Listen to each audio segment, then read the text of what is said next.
The listing said 2 bedrooms, a bathroom, and a wraparound porch overlooking the lake. It did not mention the door at the back of the pantry. I found it the first night while putting away groceries. Wood-framed, painted the same off-white as the shelves, set so flush into the wall you'd walk past it without registering it as a door at all.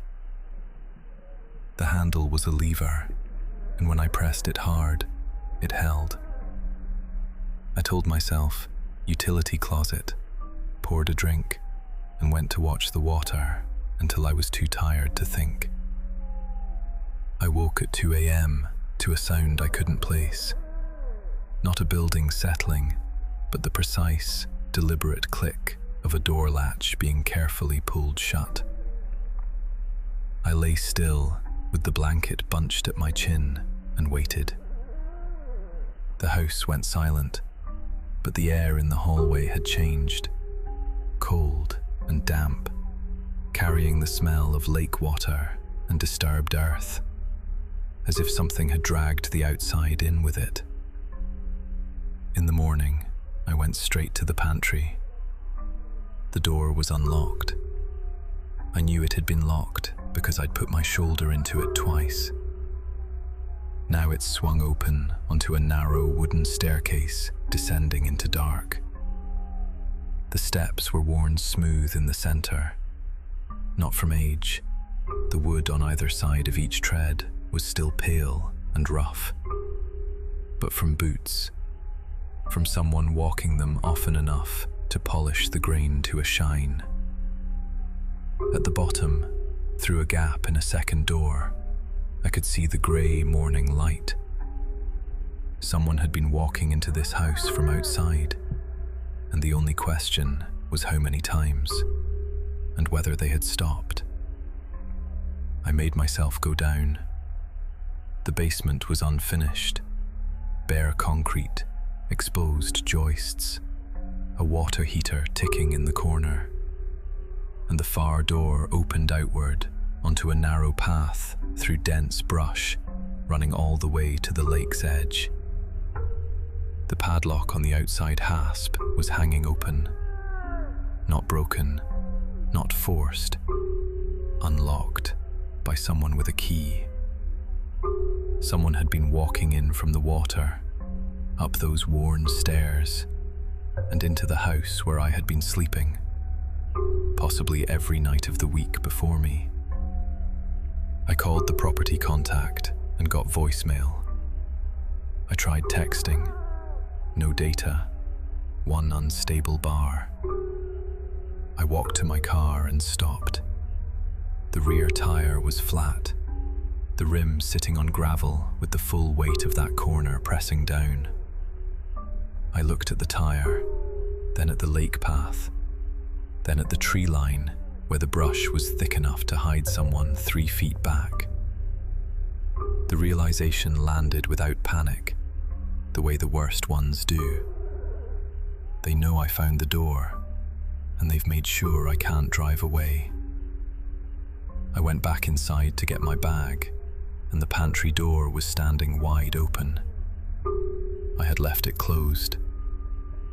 He was already at the end of the hallway. A man, real and solid and utterly still.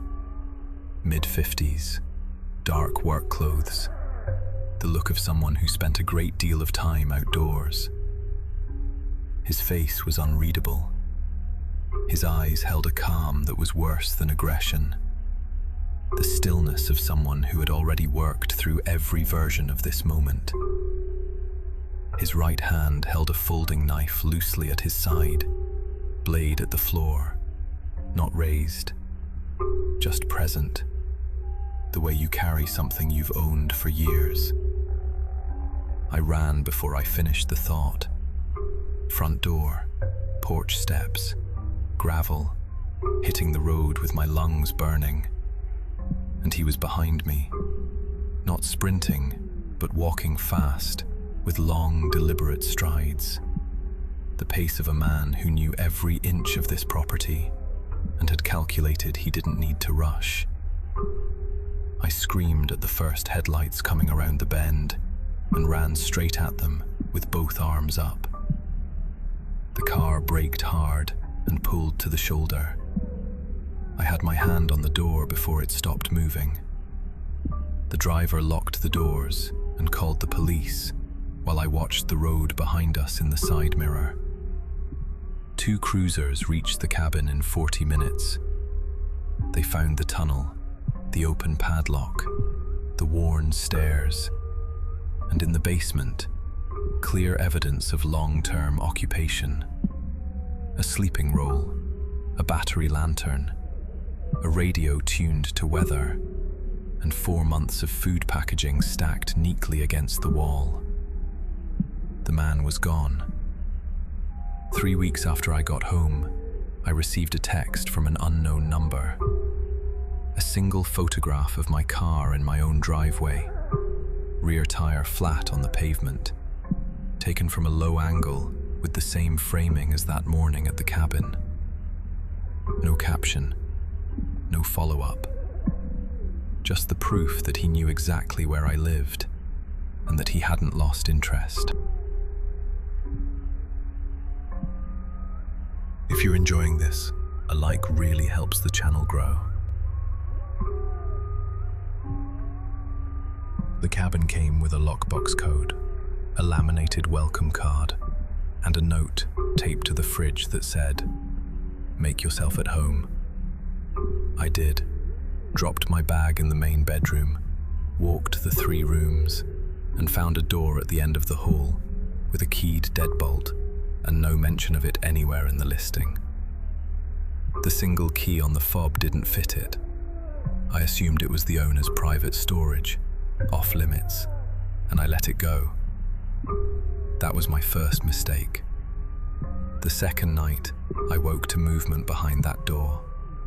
Not the random creak of a building settling, actual weight shifting. A slow progression of floorboard sounds that moved from one side of the room to the other, paused, then went still, like someone repositioning in the dark and catching themselves. I pressed my back flat against my bedroom wall and held my breath. The movement had stopped, but the silence had a texture to it now. The specific density of someone standing on the other side of a wall and breathing very carefully. I messaged the property contact in the morning and received a read receipt and nothing else. I told myself, an animal, a raccoon in the crawl space, something that had found a way through the exterior vent. But when I went to make coffee, I saw the boot print, a single partial outline in dried mud on the hallway floor, between my bedroom door and the locked one, pointing toward it. I crouched and held my palm an inch above the surface. The mud was still faintly tacky at its edges. I hadn't worn boots since I arrived. I didn't own any. Whoever had made that print had walked through the hallway after I checked in. I put my ear to the locked door. There was breathing on the other side, slow and controlled, the deliberate rhythm of someone working hard to make no sound. And in the inch gap at the bottom of the door, I could see the outline of boot soles, motionless, positioned just inside the door frame. He knew I was in the hallway. He had heard me cross the floor and had gone completely still and was listening to me the exact same way I was listening to him. Both of us standing quiet on opposite sides of 3/4 of an inch of wood. I needed to leave, and the path to my car ran directly beneath the window of the locked room, the only window in the cabin that faced the front. I was halfway across the side yard when the curtain moved. Not a draft, not the slow pendulum of loose fabric. A deliberate pull from one side, held open for 2 full seconds, then released, long enough to make certain I registered it. I kept walking with my head forward and my shoulders locked and the back of my neck burning. I made it to the driver's side, reached for the handle, and the rear door of the car swung open behind me.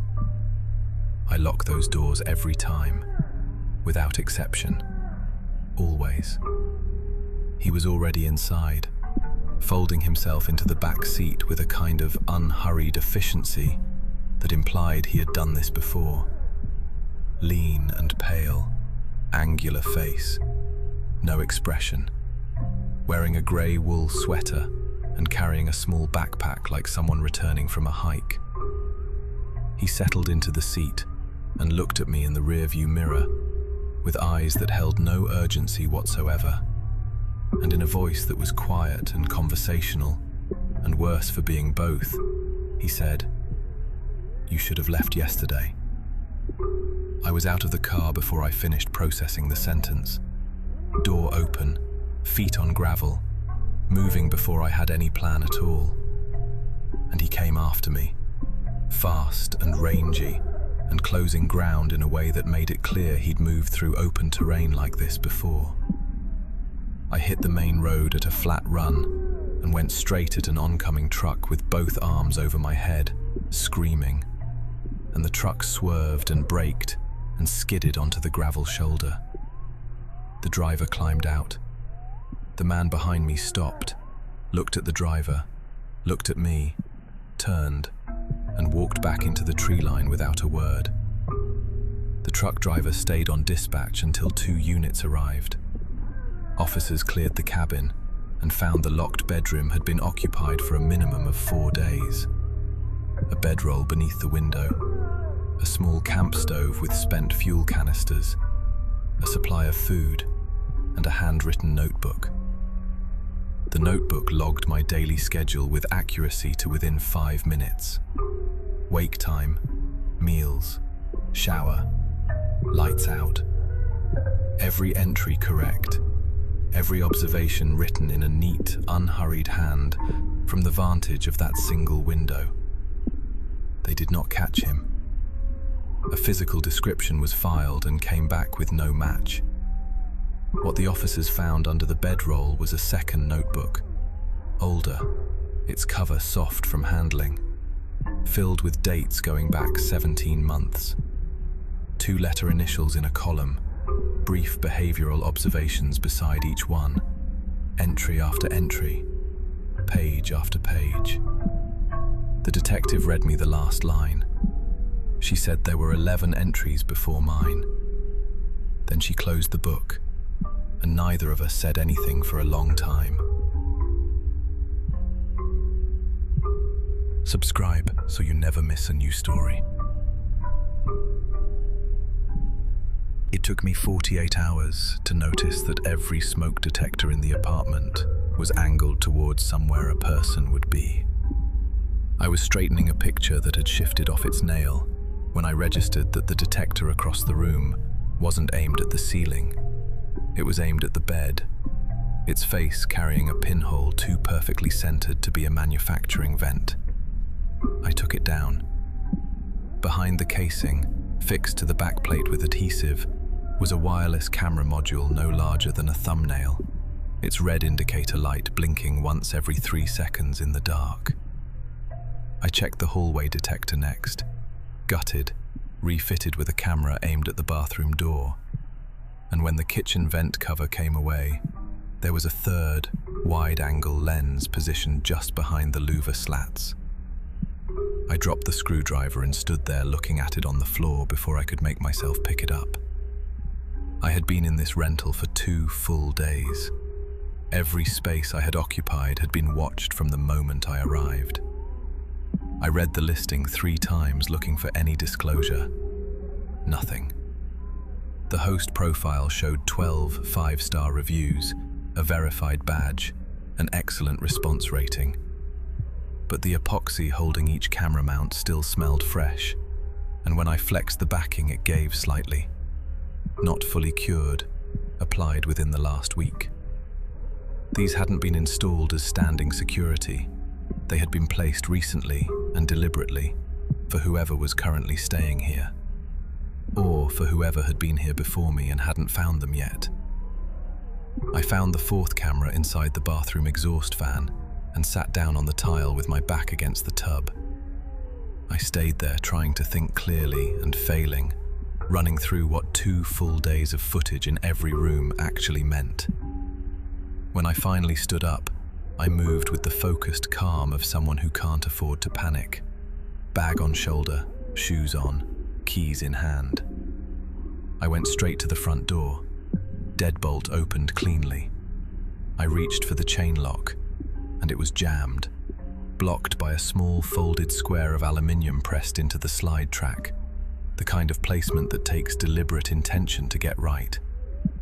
Someone had been inside this apartment after I checked in, and they had not wanted me to leave in a hurry.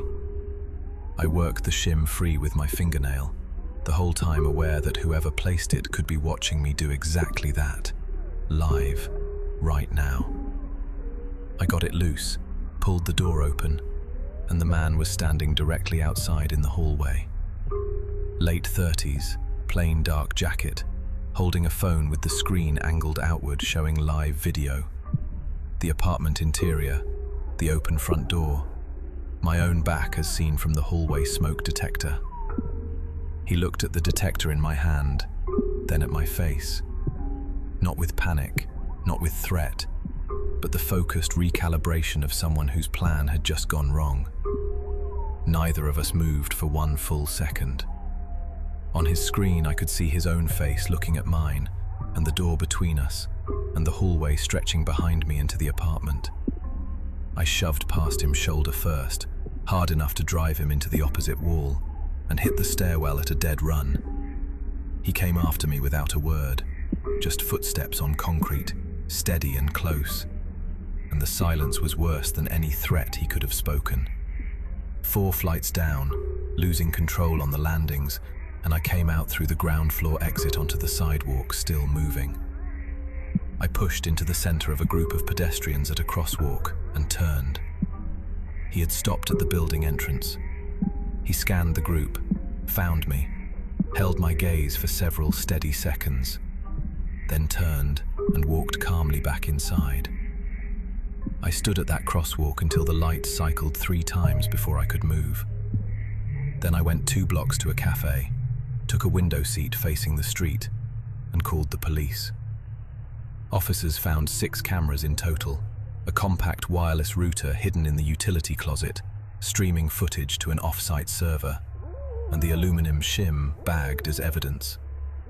The host account had been accessed from 3 countries in 30 days, and a prior complaint against the property had been logged and closed without follow-up. The remote server was wiped within hours of my call. 2 days of footage from every room, unrecoverable. What my neighbor mentioned casually was that a man had been parking outside the building each evening for the past 2 weeks. Always the same spot, always watching the entrance. She assumed he was waiting on a fare. I checked the times against my own schedule. They matched my arrival home from work each night, without a single gap. He hadn't lost interest. He had just moved closer.